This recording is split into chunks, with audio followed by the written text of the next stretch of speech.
Y vamos a observar ahora el capítulo 2. Observamos el capítulo 1 y vimos casi 3 estudios acerca de eso.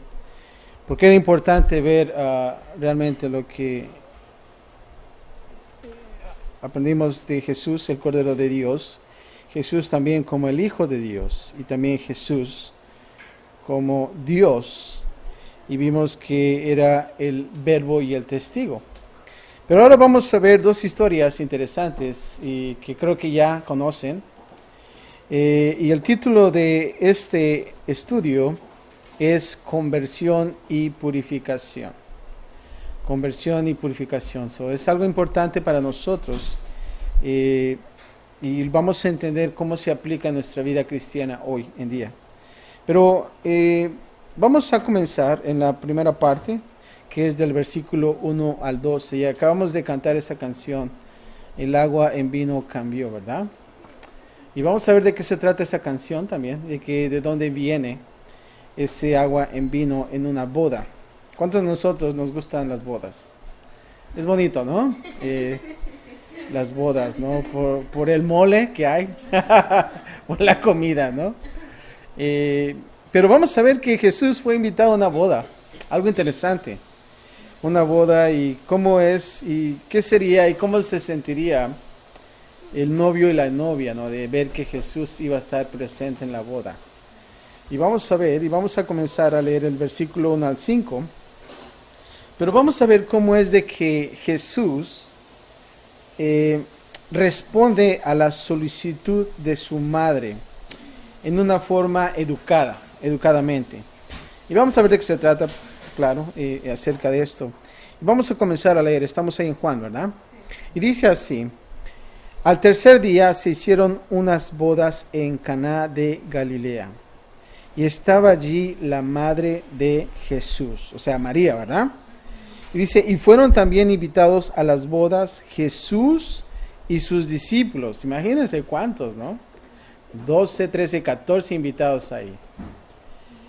Jesús y sus discípulos. Ahora, fíjate, observa el versículo 3. Y faltando el vino, la madre de Jesús le dijo, no tienen vino. Jesús les dijo, ¿qué tienes conmigo, mujer? Aún no ha venido mi hora. Su madre dijo a los que servían, haced todo lo que os dijere. Ahora, es algo importante e interesante acerca de María y de Jesús. Observa aquí cuando el versículo 2 que dice, fueron también invitados a las bodas Jesús y sus discípulos. Ahora, esta es la primera de muchas historias que sugieren que Jesús siempre era que bienvenido, ¿verdad? ¿A quiénes invitas a tu boda? Pues a todos los que te caen bien, ¿verdad? A tus invitados especiales. Nota aquí que Jesús fue una persona que era siempre bienvenida y entre los que también les gustaba pasarla bien. Ahora, en este caso, Jesús no arruinaba, esos buenos ratos, ¿verdad? Y a veces te pones a pensar acerca de Jesús, ¿cómo se comportaría en una boda? Y más en aquellos entonces, y aún así en las tradiciones judías. Ahora, vemos aquí en esta historia, en la boda, dice que había un problema. Faltaba ¿qué? El vino.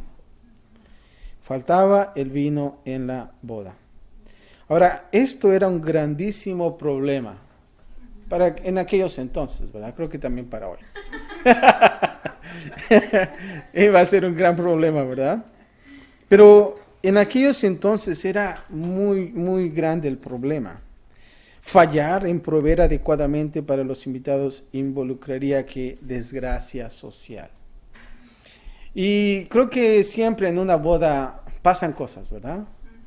Que el novio o la novia no llegan, o que la comida llega tarde, o cosas que siempre uno suele a pasar, ¿no? Y algo interesante también cuando yo me casé, la comida como que estábamos exactitos, ¿verdad? Apenas y pudimos proveer para 400 personas. Pero vemos aquí que hay una falta de vino. Y eso era muy importante. Ahora, en las unidades Bueno, quiero decir, en las tan unidas comunidades del tiempo de Jesús, tal error nunca sería olvidado. El faltar en aquellos entonces, en los tiempos bíblicos, el vino, se dice que eso perseguiría a la pareja siempre, de recién casados y también toda su vida. Imagínate, ¿verdad? A veces te acuerdas, híjoles, te acuerdas que la limusina no llegó, ¿no? Y tuvimos que pasar por eso. Y todavía recuerdas, ¿no? Pero en aquellos entonces todavía la gente ya siendo casada se acordaban, oh sí, la boda donde se les hizo falta el vino, ¿no? Por falta de quizás considerar cuánta gente había o lo que sea. Pero adicionalmente el vino era un símbolo rabínico de alegría. Eso es lo que simboliza el vino, el gozo. Por lo tanto, quedarse sin vino casi sería el equivalente, fíjate, escucha esto, el equivalente a admitir que ni los invitados, ni la novia y el novio eran felices. Imagínense, que era tan significativo, ¿no? Y bueno, claro, en nuestros casos a veces, bueno, ya no hay tanto simbolismo quizás, ¿no? En que, por ejemplo, si falta el vino, no, bueno, eso no quiere decir que porque no es una boda que realmente se quieren, ¿no? Pero en aquellos entonces simbolizaba eso, o sea que la gente pensaba, bueno, pues es que no están felices, no está realmente feliz la familia en el hecho de casarse. Era ese tal grado de problema. Ahora, nota aquí que ¿quién dice que no tienen vino? María, ¿no? María nota que hay escasez de vino. Ahora, se dice que quizás María fue la anfitriona de esa boda. Se dice que ella fue la que organizó la boda, ¿no? En aquellos entonces, en lo que es los judíos, se dice que cuando se elaboraba una boda, ya sea la tía tenía que hacer eso, ¿no? La anfitriona. Y creo que María estaba encargada, se puede pensar de esta manera, de este matrimonio. Aún así se dice que esta boda se presume que era la boda de, ¿saben quién? De Juan, siendo que era su sobrino, ¿verdad? No se sabe, es solamente una especulación, pero podría ser. Y claro, María estaba preocupada porque ella tenía que proveer del vino. Pero fíjate que María se dirigió ¿a quién? A su hijo en busca de ayuda. Sin embargo, según la siguiente respuesta de Jesús, podría ser de que María estaba interesada en algo más. ¿Y por qué? Bueno, vamos a ver más adelante. Ahora, ¿por qué es que María fue con Jesús? La pregunta sería, ¿podría haber estado buscando una restauración de su reputación? Y pónganse a pensar.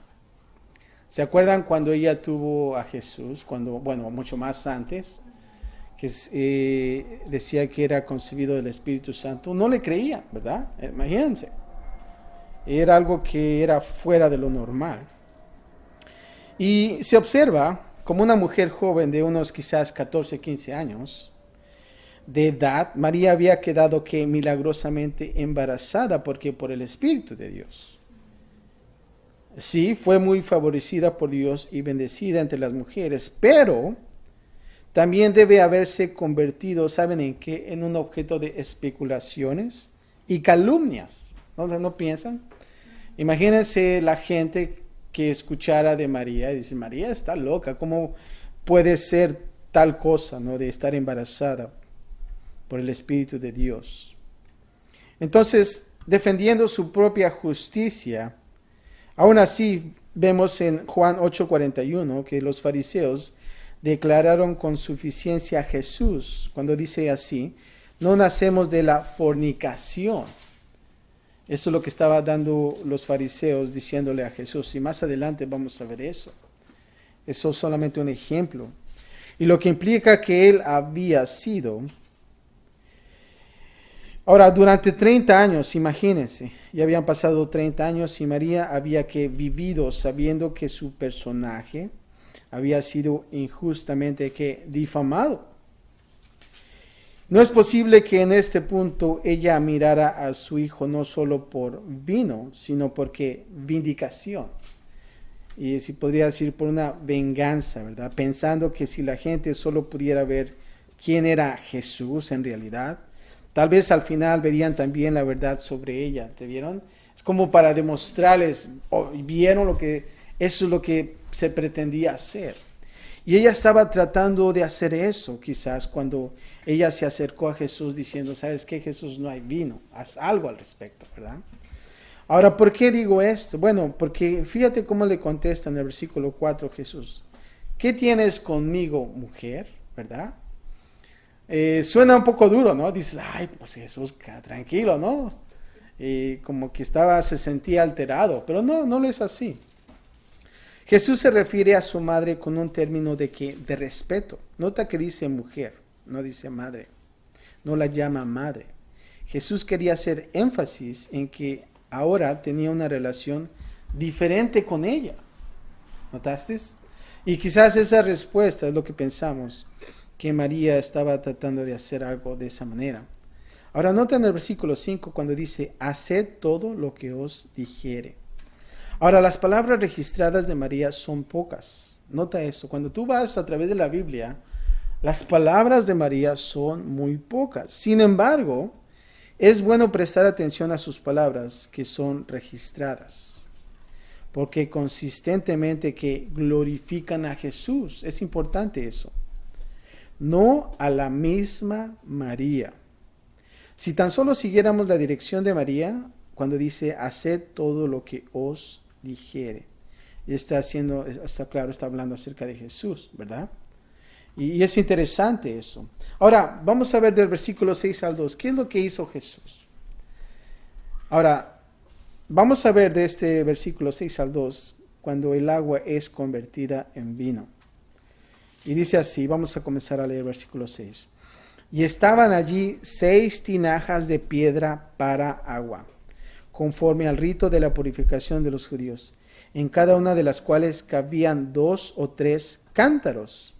Jesús les dijo, llenad estas tinajas de agua, y las llenaron hasta arriba. Entonces les digo, sacad ahora y llevarlo al maestresala. Y se lo llevaron. Cuando el maestresala probó el agua hecha vino, sin saber él de dónde era, aunque lo sabían los sirvientes que habían sacado el agua, llamó al esposo y le dijo, todo hombre sirve primero el buen vino, y cuando ya han bebido mucho, entonces el inferior, mas tú has reservado el buen vino hasta ahora. Este principio de señales hizo Jesús en Caná de Galilea, y manifestó su gloria, y sus discípulos que creyeron en él. Después de esto descendieron a Capernaum, él, su madre, sus hermanos y sus discípulos, y estuvieron allí no muchos días. Ahora, observa el versículo 6, cuando dice que habían ¿cuántas tinajas? 6 tinajas de piedra para agua. Y aquí observamos que Jesús inició este milagro utilizando lo que estaba a la mano. Es bien importante notar eso. Él utilizó lo que estaba a la mano. Ahora podemos pensar, bueno, pudo él haber provisto de vino de muchas maneras, pero ¿sabes qué? Notamos aquí y observamos que empezó con lo que había ahí. Y es bien importante notar esto. Ahora más adelante dice, conforme al rito de la purificación de los judíos. ¿Y qué quiere decir con eso? ¿Y por qué Juan aquí lo menciona? Bueno, las tinajas están conectadas con el sistema de la ley, porque eran utilizadas en la purificación ceremonial. Ahora, más adelante vamos a entender por qué 6 tinajas en la ley y por qué Dios ahora dice también 6 tinajas. Tiene un significado. Ahora, nota esto también. Cuando dice en el versículo 7, al último, dice que tenían que llenar estas tinajas ¿de qué? De agua. Ahora, vamos a observar el punto de vista de en cuanto a los siervos. Los siervos bajo la dirección de Jesús. Estaban en un lugar único de bendición para este milagro. Los siervos estaban haciendo lo que Jesús les decía, ¿verdad? Y creo que nosotros entendemos esto, que Jesús quería que la cooperación del hombre en este milagro. Él podía haber llenado las vasijas él mismo o haber creado el líquido en las tinajas en la misma facilidad, ¿verdad? Él pudo haber dicho, bueno, vayan a esas tinajas y ya ahí ustedes van a encontrar vino. ¿Por qué tuvo que hacer todo ese proceso?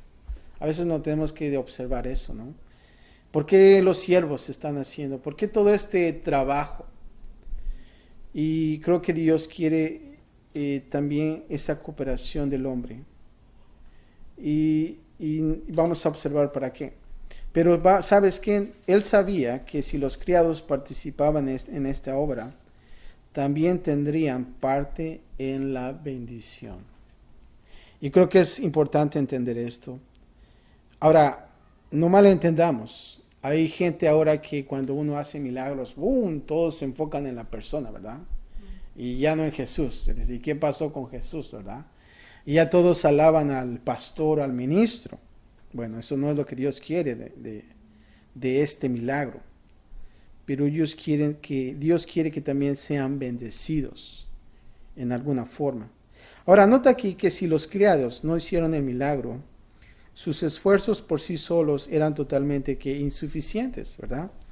Pero debido a que a su obediencia a Jesús también fueron parte de la alegría del milagro. Noten así y piensen, si realmente tú fueras el siervo y estuvieras haciendo eso, wow, ¿no? Que te asombrarías y dices, wow, ¿cómo es que Dios hace esto, no? Y vemos la grandeza ahí de Dios. Y ellos obedecieron sin cuestionar. Se dice que ellos llenaron hasta arriba, o sea, hasta el tope, como dicen por ahí, ¿no? Y esto significa que el milagro sería realizado en la mayor medida posible. Si ellos eran flojos y solamente llenaban las tinajas hasta la mitad, hubiera habido solo que la mitad del vino, ¿verdad? Eso es obvio. Ahora, nota aquí que dice, sacad ahora y llevadlo al maestresala. Esto requirió que fe de parte de los criados. Imagínense si realmente se hubiera llevado ese líquido al maestresala y se le hubieran llevado a probar, ¿verdad? Y no pensando que a lo mejor iba a ser vino o agua. Sin embargo, ellos por fe obedecieron la palabra de Jesús.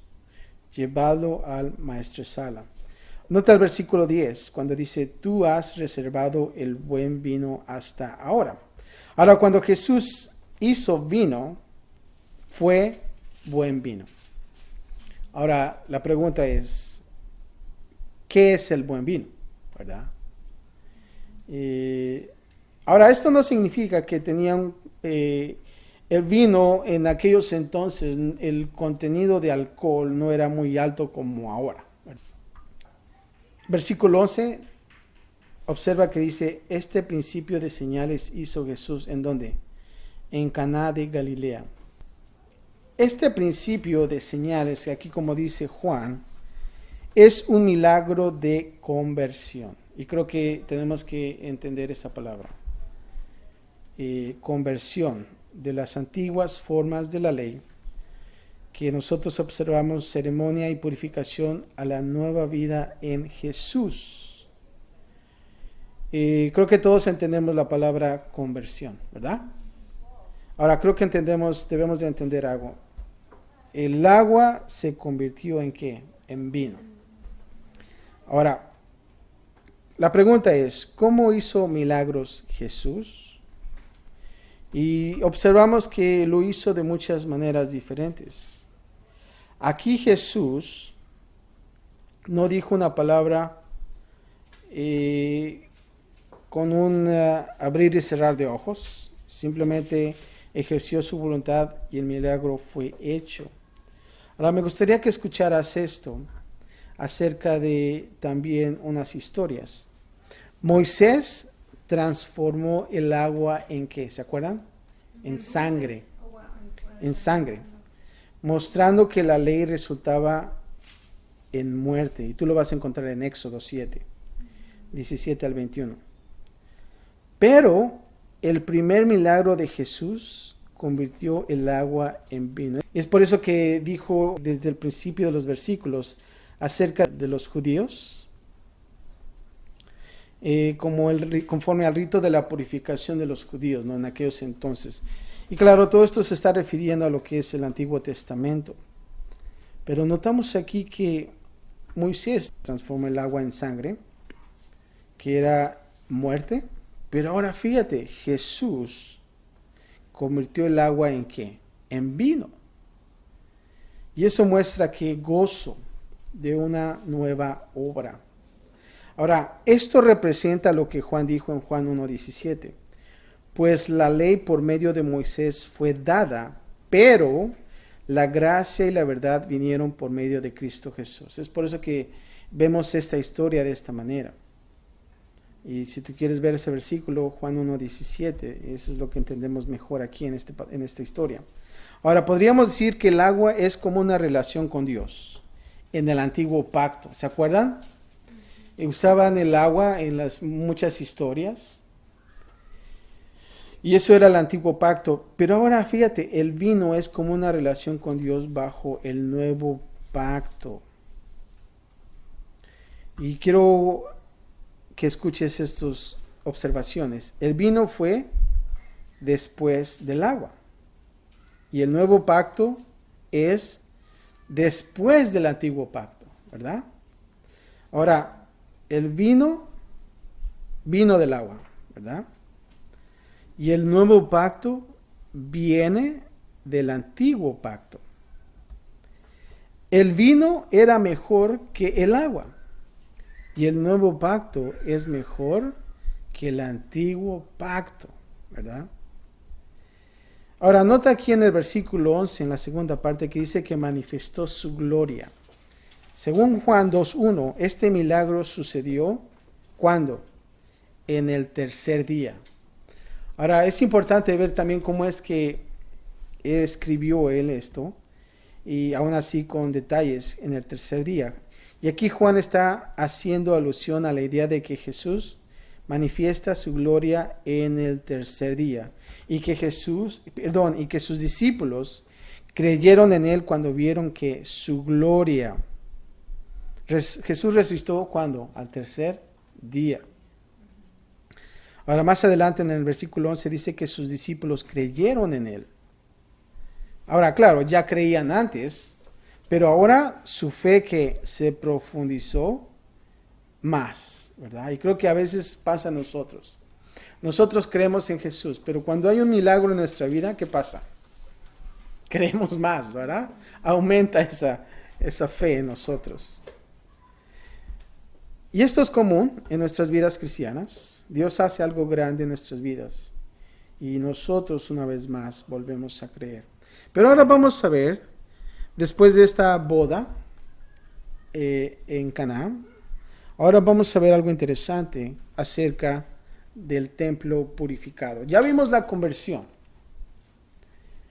Y vamos a relacionar lo que es la conversión y la purificación, cómo es que nosotros podemos aplicarla. Pero ahora vamos a ver en la segunda parte del 13 al 25 el templo purificado. La primera historia es una historia bonita, ¿verdad? Ay, qué bonita boda y no hubo vino, pero Dios proveyó vino y un milagro y fue el mejor vino. Pero ahora vamos a ver qué es lo que pasó aquí. El templo purificado. Fíjate, del 13 al 17. Jesús expulsa a los cambiadores de moneda y a los vendedores de los caros sacrificios animales aprobados, entre comillas. Y vamos a comenzar a leer para entender. Estaba cerca la Pascua de los judíos, y subió Jesús a Jerusalén, y halló en el templo a los que vendían bueyes, ovejas y palomas, y a los cambistas allí sentados. Y haciendo un azote de cuerdas, echó fuera del templo a todos, y a las ovejas y a los bueyes, y esparció las monedas de los cambistas y volcó las mesas. Y dijo a los que vendían palomas: quitad de aquí esto, y no hagáis de la casa de mi padre casa de mercado. Entonces se acordaron sus discípulos de que está escrito: el celo de tu casa me consume. Ahora, De esta porción, observa el versículo 13, comenzando. Dice que él estaba cerca, cerca la Pascua de los judíos. ¿Se acuerdan que ellos celebraban lo que era la Pascua? ¿Se acuerdan de la historia de los israelitas en Egipto? Y cuando fue la muerte del primogénito y que murieron muchos, pero el pueblo de Israel fue salvo. Vemos aquí que ellos celebraban eso, la Pascua de los judíos. Y en este entonces Jerusalén debió estar llena de miles de visitantes que venían para la Pascua. Nosotros ahora sí, cuando vemos también unas celebraciones, se llenan las iglesias, ¿verdad? Vemos mucha gente. Ahora, había bastante gente. A veces es como ahorita como está la feria de aquí de Costa Mesa, ¿no? Vas ahí, vamos a la iglesia y hasta nuestro estacionamiento está lleno, ¿verdad? Ya me imagino de esta manera en esos entonces, porque era algo grande. Ahora, el templo debió haber estado particularmente lleno y Jesús vio a muchos haciendo ¿qué? Negocios en los patios exteriores del templo. A veces cuando observo esto, nosotros los latinos somos como los judíos también, ¿verdad? Hacemos negocio de todo, ¿verdad? Y vendemos ahí buñuelos y tantas cosas y bueno. Pero ¿qué clase de negocios? Esa es la gran pregunta. Y creo que quizás había una mezcla, si pudiera decirlo así, indecorosa de transacciones sagradas y profanas, incluso dejando de lado los abusos que sin duda se mezclaban con el tráfico. Ahora, así que en pocas palabras, habían negocios sucios, ¿verdad?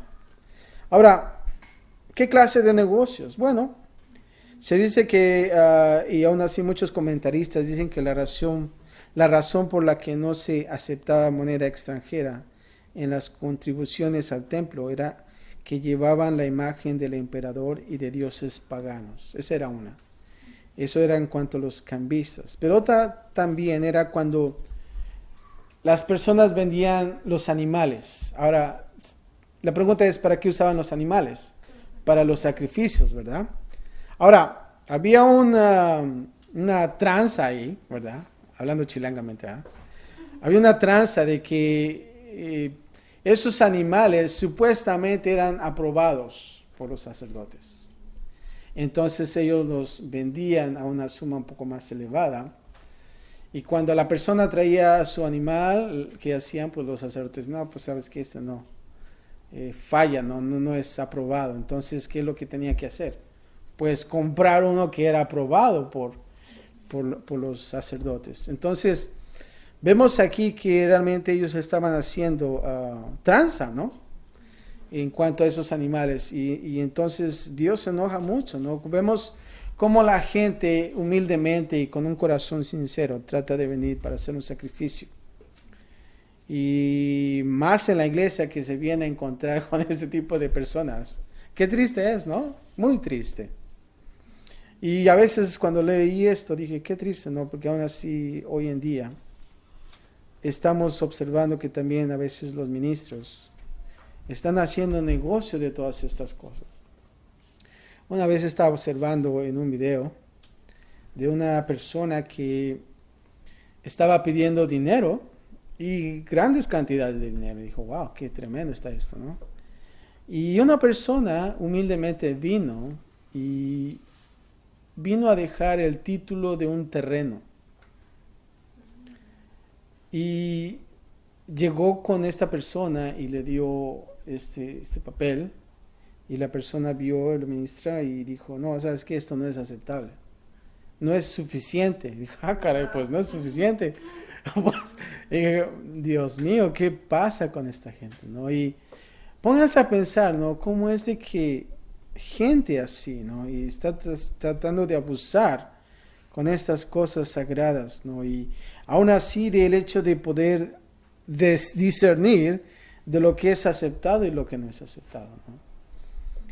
Y digo, bueno, es realmente nosotros no lo vemos quizás como así literalmente con animales, pero estamos observando con cosas materiales, ¿no? Y tratando de negociar, ¿no? Y todos esos abusos de negocios en la iglesia, realmente, si estuviera Jesús hoy en día, estuviera haciendo lo mismo, ¿no? Y volteando las mesas en esos lugares. Pero debemos de tener mucho cuidado en estas cosas. Pero nota aquí que dice que en el versículo 13, la Pascua de los judíos. Y aquí Juan repetidamente se refiere a las fiestas como fiestas de los judíos. Ahora, no quiere decir que Juan no era judío, pero prácticamente lo está escribiendo de esta manera. ¿Por qué? Porque él sabía que más adelante habrían lectores gentiles, ¿verdad? Nosotros también, ¿no? Para poder entender este pasaje. Pero nota aquí el versículo 15 que decía que Jesús estaba haciendo un azote de cuerdas. Ahora, queremos entender realmente cómo Jesús actuó. Cuando Jesús expulsó a los que estaban haciendo negocios fuera de los patios exteriores, no lo hizo como nosotros pensamos en un estallido de ira, ¿verdad? Porque a veces cuando vemos y leemos esto, si no ponemos atención, pensamos en un Jesús que a lo mejor usó el látigo y empezó a darles a todos, ¿no? Con el látigo, ¿verdad? Y no sé, a veces pensamos de esa manera, ¿no? Pero debemos de tener cuidado. Jesús lo hizo pensando. Lo hizo cuidadosamente. Él se tomó el tiempo para hacer un azote de cuerdas. Pero ¿sabes qué? Pensó cuidadosamente en lo que haría. ¿Por qué? Cuando nosotros estamos en ira, ya no pensamos, ¿verdad? Y a lo que venga, ¿no? Y cuando vemos gente que se está peleando y que tiene ira, esa gente ya no sabe, da todo por el todo, ¿no? Saca la chancla o lo que sea, ¿no? Y se está agarrando y no le importa con qué. Pero Dios no lo hizo de esa manera, Él lo hizo cuidadosamente.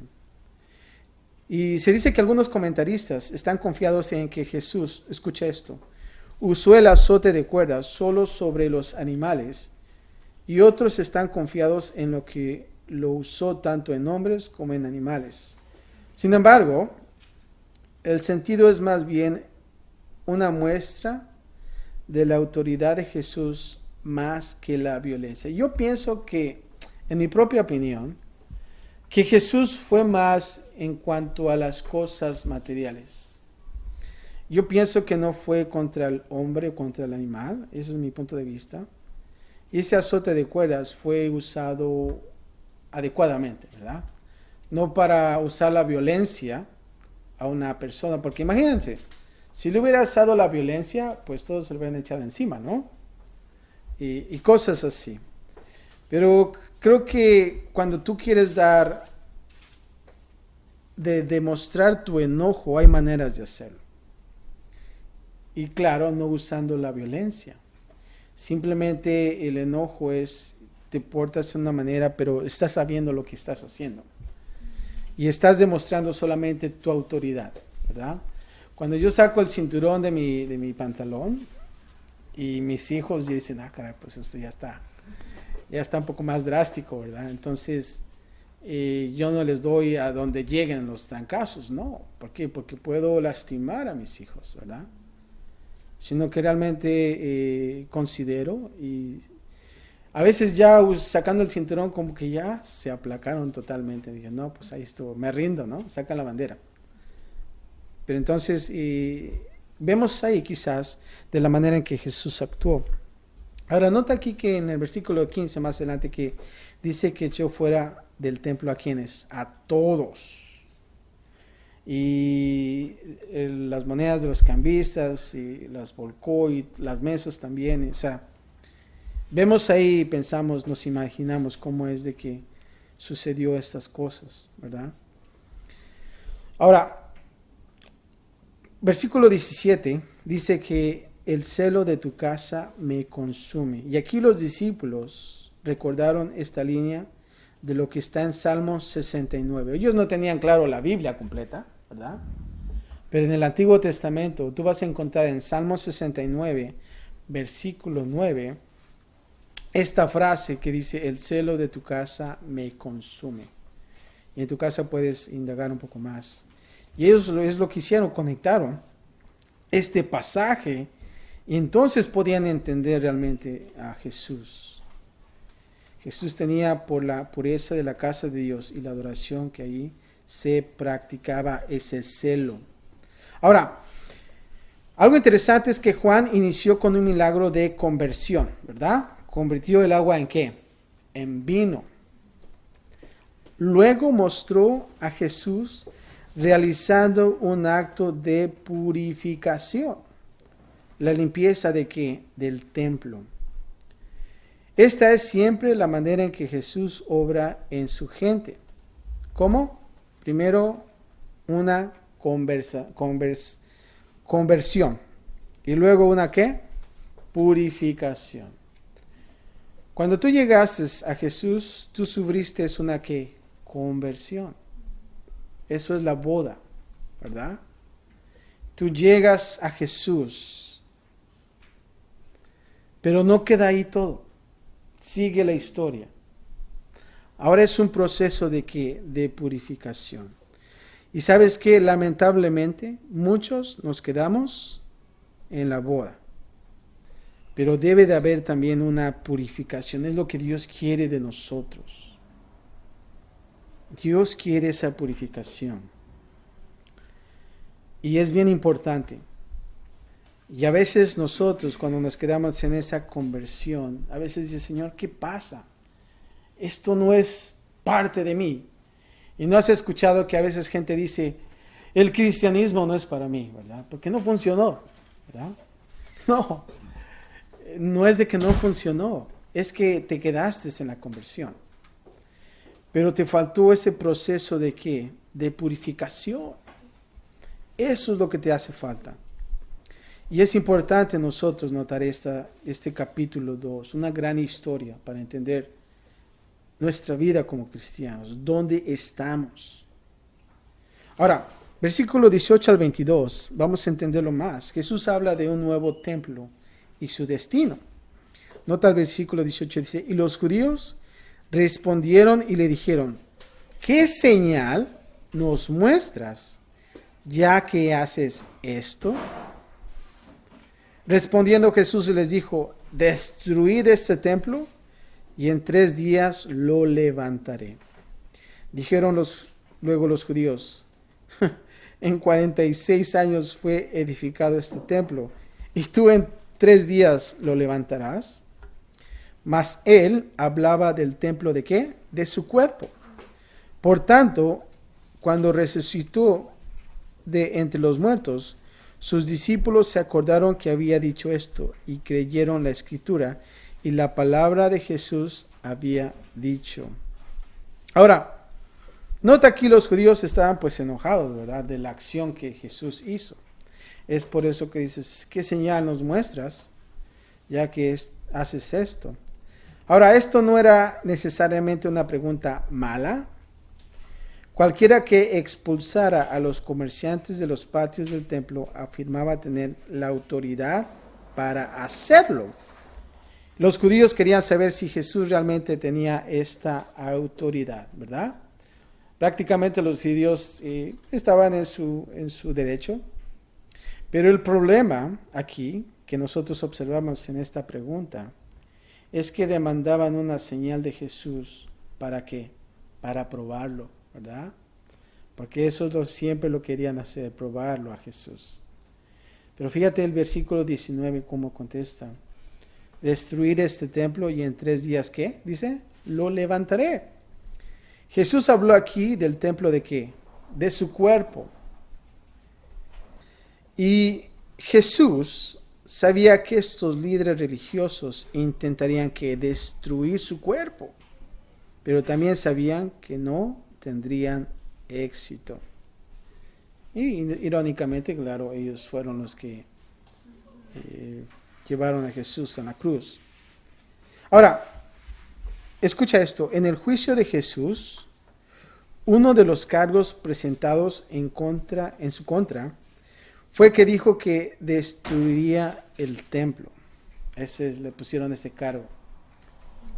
Y tú lo puedes ver en Mateo 26, 61 y Marcos 14, 57 al 59.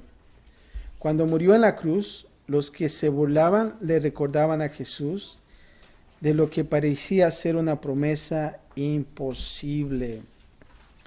Y tú lo puedes ver en Mateo 27, 40 y Marcos 15, 29. Imagínate, ese es el cargo que se les puso en su contra. Ahora nota aquí también una observación, dice destruir este templo. Y Jesús no estaba en contra del templo, no hay que malentender eso, pero ciertamente veía más allá de él, ¿verdad? ¿Se acuerdan lo que le dijo a la mujer samaritana? Que vendría un día donde las personas ya no adorarían en el templo, en Samaria ni en Jerusalén, sino que adorarían a Dios en qué, en espíritu y en verdad. O sea, es algo que realmente ellos no podían entender. Y también observamos que el cuerpo de Jesús sigue siendo un templo, como lo notamos en Efesios 2, 19 al 22, y también 1 de Pedro 2, 5, que esto conecta la idea de la iglesia. Y metafóricamente es llamada el cuerpo de Cristo, con un templo construido sobre y por Cristo Jesús, Notamos aquí que dice que en 3 días lo levantaré. Aquí estamos viendo que Jesús confiadamente afirmó tener el poder para levantarse a sí mismo ¿de qué? De los muertos. Eso era. Y repitió su afirmación en Juan 10, 18. Más adelante lo vamos a ver. Ahora, es interesante señalar que el Nuevo Testamento también afirma que Dios el Padre, escucha esto, vamos a ver la Trinidad aquí. Dios el Padre levantó a Jesús de los muertos. Y puedes ver Romanos 6:4 y Gálatas 1:1. Y también que el Espíritu Santo lo levantó de los muertos, como dice Romanos 1:8 y 8:11. El Padre y el Espíritu Santo lo levantó de los muertos. La resurrección de Jesús fue obra de cada una de las personas de la Trinidad, cada una trabajando juntas. Así es que a veces se pregunta, bueno, ¿dónde está la Trinidad? Bueno, vamos a ver esos versículos. Y en el 22 dice que sus discípulos se acordaron que había dicho esto y creyeron la Escritura. Fue solo después de su muerte y resurrección que sus discípulos entendieron y creyeron tanto las Escrituras como las promesas específicas de Jesús. La escritura que creyeron fue principalmente el Salmo 16:10, la promesa de que el Santo de Dios no permanecería en la tumba. Nota ahí que en Salmos aún así vemos acerca de la resurrección de Cristo Jesús. Salmo 16:10. Y por último, la sección, Jesús no se fiaba de los muchos que creían. Vemos todas estas historias y vemos que Jesús estaba rodeado de ¿qué? De multitudes, ¿verdad? Pero dice que no se fiaba de los muchos que creían. Fíjate lo que dice el 23. Estando en Jerusalén en la fiesta de la Pascua, dice que muchos creyeron en su nombre viendo las señales que hacía. Pero Jesús mismo no se fiaba de ellos porque conocía a ¿quién? A todos. Y pónganse a pensar, había mucha gente ahí, pero él no se fiaba de ellos.